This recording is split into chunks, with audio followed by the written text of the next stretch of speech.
नमस्कार, AB star news देख रहे हैं आप और मैं हूं आपके साथ सोहन सिंह। वक्त हो चला है आपका राज्य आपके खबरों का, जिसमें सबसे पहले बात करेंगे बिहार की। दरअसल बीजेपी एमएलसी जीवन कुमार आरा पहुंचे। उन्होंने नियोजित शिक्षकों को राज्यकर्मी का दर्जा दिए जाने पर खुशी जाहिर की है। उन्होंने कहा कि शिक्षकों को मिली इस बड़ी उपलब्धि के पीछे बीजेपी का कड़ा संघर्ष और बड़ा आंदोलन है। इस दौरान जीवन कुमार सीएम नीतीश पर भी जमकर बरसे। उन्होंने कहा कि बिहार के मुख्यमंत्री नीतीश कुमार अब पूरी तरह से बीमार हो चुके हैं और बिहार के लोग एक बीमार मुख्यमंत्री को कुर्सी पर नहीं देखना चाहते, इसलिए उन्हें खुद मुख्यमंत्री पद छोड़ देना चाहिए। जब उनसे ललन सिंह के इस्तीफे की चर्चा को लेकर सवाल पूछा गया तो उन्होंने कहा कि जेडीयू में अब लोग खुश नहीं हैं, क्योंकि उन्हें यह पता चल गया है कि जेडीयू अब लंबे वक्त तक टिकने वाली पार्टी नहीं है। साथ ही उन्होंने आगामी लोकसभा चुनाव में बीजेपी की बड़ी जीत का दावा भी किया है। आज सरकार ने शिक्षकों के लंबे समय के संघर्ष के बाद एक बड़ा फैसला लिया और उस फैसले के लिए हम लोगों ने लगातार आंदोलन करते रहे। जब हम चुनाव लड़ रहे थे तो उसके चुनाव लड़ने के क्रम में करीब 900 कार्यक्रम हम किए और 900 में 7 कार्यक्रमों में शिक्षक लोग हमेशा हमसे कहते रहे कि हमारे ऊपर नियोजित शब्द का काला कलंक लगा है, इस कलंक को आप हटाने का चुनाव के बाद जरूर काम कीजिएगा। और मैंने संकल्प के साथ कहा कि मैं अपने ही कार्यकाल में, जो मेरा 6 साल का कार्यकाल मिलेगा। जांजगीर चांपा के विधायक व्यास कश्यप ने भूमाफियाओं को कड़ी चेतावनी दे दी है। ये चेतावनी उन लोगों को दी गई है जो जांजगीर और चांपा शहर क्षेत्र में अवैध कृषि भूमि में प्लॉटिंग और अवैध कॉलोनी बनाते हैं। उन्होंने कहा कि शहर और ग्रामीण क्षेत्रों में कृषि भूमि की जमीन को काट काट कर अवैध तरीके से बेचा जा रहा है और वहां बिजली, रास्ते और नाली की सुविधा भी नहीं है। उन्होंने कहा कि ऐसे मामलों में अधिकारियों की मिलीभगत की भी शिकायत मिली है। उन्होंने भूमाफिया को चेतावनी देते हुए कहा कि मेरे क्षेत्र में अवैध प्लॉटिंग का खेल बंद कर दिया जाए, वरना वे सख्त कार्रवाई करेंगे। मैं जब विधानसभा चुनाव में मैं भ्रमण किया हूं तो निश्चित रूप से उन अवैध कॉलोनी के जो बिल्डिंग बना लिए हैं, मकान बनाकर जो अभी व्यवस्थापन कर रहे हैं, पर उनके लिए सुविधा कॉलोनाइजर के द्वारा नहीं किया गया है। यह चिंताजनक विषय की बात है। और ऐसे जितने भी अवैध रूप से बसाए जा रहे कॉलोनियां हैं, वो सब नियम विरुद्ध अगर हुए हैं, समय है नियम के अनुसार आ जाएं। बिजली, पानी, सड़क और नाली की समुचित व्यवस्था जनता के हित के लिए होना चाहिए। जो बन गया है, रेरा के नियमों का पालन करके सुधर जाएं, या आने वाले समय में जो कॉलोनी बनाने वाले हैं वो भी अति शीघ्र वो व्यवस्थापन कर ले। मेरा अनुभव है, मैंने देखा है कि यहाँ जो गरीब किसान हैं उनके जमीनों को हम कम कीमत पे औने पौने दाम पर हम लेते हैं और उनको बड़े बड़े सपने दिखाकर, बड़े बड़े नक्शे से प्रचार करके, बगैर सुविधा करके, खाली जमीन बेच करके अपने आप से पल्ला झाड़ लेते हैं, परंतु वहां के उस कॉलोनी के जो निवासी हैं वो तकलीफ पाते हैं। ऐसा केबीसी वाले सुशील कुमार तो आपको याद ही होंगे, जिन्होंने केबीसी में 5 करोड़ रुपए जीतकर अपनी पहचान बनाई थी। अब सुशील कुमार ने एक और कारनामा कर दिया है। मोतिहारी के हनुमानगढ़ी के रहने वाले सुशील कुमार ने केबीसी में किए उस कारनामे के 12 साल बाद फिर अपने ज्ञान के दम पर नया कारनामा कर दिखाया है। अब उनके पास एक नहीं बल्कि दो सरकारी नौकरियों का ऑफर है। बता दें कि उन्होंने साल 2007 में मनरेगा में कंप्यूटर ऑपरेटर के तौर पर पश्चिमी चंपारण के चनपटिया ब्लॉक में काम किया था। अब उन्होंने बीपीएससी में बाजी मार ली है।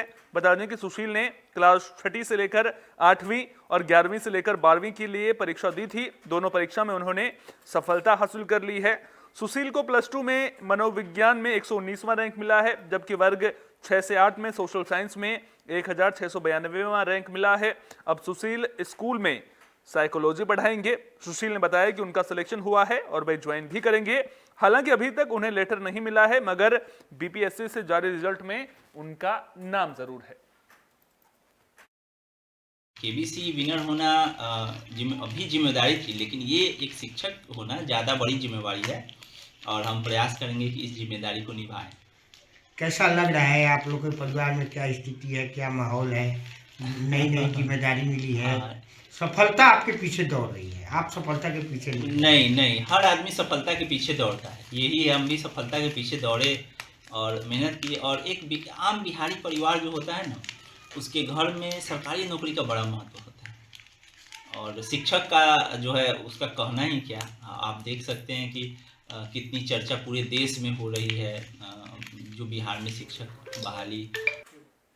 उत्तर भारत में सर्दी का सितम देखने को मिल रहा है। तापमान में गिरावट के साथ ठंड बढ़ गई है। वहीं घना कोहरा भी लोगों को परेशान कर रहा है।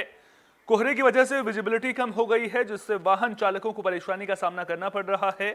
बात फरीदाबाद के ग्रामीण इलाकों की करें तो सुबह 6 से 9 बजे तक आपको बता दें कि घना कोहरा छाया रहता है। 6 बजे 9 डिग्री सेल्सियस तापमान दर्ज किया गया है। लोग अलाव जलाकर और गर्म कपड़े पहनकर खुद को सर्दी से बचा रहे हैं। ये धुंध का जी बहुत फ़ायदा है। ठंड से ही मतलब गेहूं की अच्छी फसल होती है और किसान इसका बहुत बेसब्री से इंतज़ार कर रहे थे। अच्छा आगे बात देखो, एक तरफ अगर जहाँ देखा जाए तो किसानों के लिए तो सोने पे सुहागा, क्योंकि जब तक धुंध नहीं पड़ेगी तो किसानों के गेहूं भी ठीक ढंग से नहीं हो पाएंगे और ना ही उनकी फसल भी अच्छी हो पाएगी। लेकिन दूसरी तरफ देखा जाए तो रोड पे एक्सीडेंट होने का भी बहुत ज़्यादा डर रहता है। कोहरे का कारण ये तो है ही। तो काफ़ी मतलब सोचिए कि एक तरफ से धुंध में दस्तक ने जो दिए उस अच्छा है। हाँ, एक प्रकार से अगर किसानों को दृष्टि से देखो तो अच्छा है। फरीदाबाद से घने कोहरे के कारण हादसे की खबर सामने आ रही है। कार और ऑटो की टक्कर हो गई है। हादसे में ऑटो सवार 6 लोगों के घायल होने की खबर है। कार चालक मौके से फरार हो गया है। हादसा नेशनल हाईवे 19 पर हुआ है। जानकारी के मुताबिक ऑटो सवार लोग बल्लभगढ़ की ओर से ऑटो में सवार होकर ओल्ड फरीदाबाद से होते हुए बदरपुर बॉर्डर की ओर जा रहे थे, लेकिन जैसे ही ऑटो ओल्ड फरीदाबाद के पास चौक पर पहुंचा तभी कोहरे की वजह से ऑटो को कार नजर नहीं आई, जिसकी वजह से ऑटो की कार से टक्कर हो गई। घायलों में से एक को गंभीर चोट आई है। सभी घायलों को इलाज के लिए अस्पताल में भर्ती करा दिया गया है। अच्छा, उल्टी गाथी बीच रोड पे रोक रखी थी उसने। हम 40 की स्पीड में थे, रोकने की कोशिश करी, एकदम ठीक है, कोहरा ज्यादा था, लगी उसकी। गलती किसकी थी? उसकी गाड़ी वाले ने बीच रोड पे वहाँ पे नंबर वो किस दिया गाड़ी का? अचानक आई है, कुछ दिखाई नहीं और गिरे के पार बोला वो, और गाड़ी उसकी बहुत ज्यादा डैमेज हुई है। अब कोई गरियाबंद में धान के अवैध परिवहन और भंडारण के खिलाफ जिला प्रशासन की बड़ी कार्रवाई देखने को मिली है। कुल 11 मामलों में 1525 बोरा धान के साथ 7 गाड़ियां जब्त की गई हैं। बता दें कि धान के अवैध परिवहन पर लगाम लगाने के लिए ओडिशा बॉर्डर पर 15 और मैनपुर बॉर्डर पर 11 चेकपोस्ट बनाए गए हैं। 24 घंटे निगरानी के लिए 6 पालियों में अधिकारियों और कर्मचारियों की ड्यूटी लगाई गई है, जिसके बाद अब तक देवभोग में 10 मामलों में 1475 बोरा धान के साथ 6 गाड़ियां जब्त की गई हैं। वहीं मैनपुर में एक मामले में 50 बोरा धान के साथ एक गाड़ी को जब्त कर लिया गया है।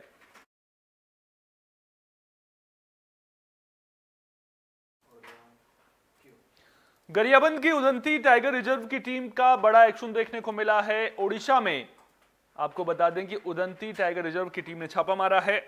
3 घरों में यह छापेमारी की गई, जहां से करीब 4 लाख कीमत की सागौन की कीमती लकड़ी बरामद की गई है। जानकारी के मुताबिक आरोपी ओडिशा से छत्तीसगढ़ आकर सागौन की लकड़ी काटते थे और चोरी छिपे साइकिल से तस्करी करते थे। टीम ने मौके से लकड़ी काटने के उपकरण, कई औजार और फर्नीचर भी जब्त कर लिया है।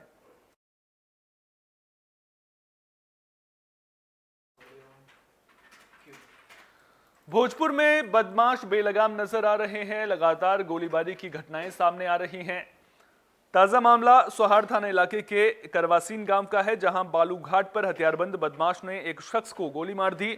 घायल व्यक्ति की पहचान अब गिल्ली गांव के रहने वाले मोहन सिंह के रूप में हुई है, जिन्हें इलाज के लिए अस्पताल में भर्ती कर दिया गया है। मामले की जानकारी मिलने पर पहुंची पुलिस ने जांच शुरू कर दी है। मेल है, उनको गोली लगी है, 24 गोली लगी है और हाथ में 2 गोली लगी है, तो काफ़ी वो कष्ट में है। हमारे बेहोशी के डॉक्टर आ गए, हम लोग ब्लड इंतजाम कर दिए हैं, जस्ट उसका ऑपरेशन। बुलेटिन में बात जांजगीर चांपा के सिवनी की भी कर लेते हैं, जहां सूर्यांशु शिक्षा महोत्सव की धूम देखने को मिल रही है। आपको बता दें कि महोत्सव की शुरुआत 23 दिसंबर को हुई थी। इस महोत्सव में अलग अलग क्षेत्रों के जाने माने व्यक्ति शिरकत कर रहे हैं और शिक्षा के महत्व को लेकर जागरूकता फैला रहे हैं। इस महोत्सव के जरिए सूर्यवंशी समाज ने स्वास्थ्य, शिक्षा, कला और सामाजिक समरसता को बनाए रखने की पहल की है। देखिए, दूसरे जो मेला महोत्सव है वो उसको एक दूसरे दृष्टि देखा जाए तो एक व्यापारिक दृष्टि जो है, बिक्री खरीद। लेकिन यहाँ का जो सूर्यान शिक्षा महामहोत्सव है, यहाँ शिक्षा पे आधारित है, यहाँ मेन फोकस शिक्षा को है। लेकिन सिर्फ हम शिक्षा ज्ञान की बातें करते रहेंगे, बाकी चीज़ देखते रहते हैं, ये थोड़ा सा उसका औपचारिक रूप में है। लेकिन यहाँ पे किसी शिक्षा के अलावा हमारा जो 3 दिवसीय महामहोत्सव है, प्रथम है तो उद्घाटन समारोह है, दूसरा दिवसीय का बुलेटिन के आखिर में बात यमुनानगर की, जहां एक व्यक्ति की मौत की खबर है। मृतक शराब पीने का आदी बताया जा रहा है। जानकारी मिलने पर पहुंची पुलिस ने मृतक के शव को पोस्टमार्टम के बाद परिजनों को सौंप दिया है। मृतक की पहचान जसवंत कॉलोनी के रहने वाले यशपाल के रूप में हुई है। मृतक के रिश्तेदारों से मिली जानकारी के मुताबिक जब पत्नी के उठाने पर भी यशपाल नहीं उठा तो उसे अस्पताल ले जाया गया था, जहां डॉक्टरों ने उसे मृत घोषित कर दिया। बता दें कि मृतक यशपाल पत्नी के साथ प्लाईवुड फैक्ट्री में मजदूरी का काम करता था। तो सर मेरे रिश्तेदार लगते थे, जीजा है मेरे। क्या नाम है उनका? यशपाल नाम है जिनका। वो रोज़ की तरह जी कल भी दारू पी के सोए थे, उसके बाद जी सुबह 8-9 बजे रोज़ उठ जाते थे। कल जी उठे नहीं, फिर 1-1:30 बजे उठाया दीदी ने, वो उठे ही नहीं जी। उसके बाद हम हॉस्पिटल लेके आए यहाँ पे उन्होंने जी बता दिया कि जी वो पूरे हो चुके। आपका राज्य आपकी खबरों में फिलहाल के लिए इतना ही। अपना बहुत बहुत ख्याल रखिए। देश और दुनिया की तमाम अहम खबरों के लिए देखते रहिए AB स्टार न्यूज़।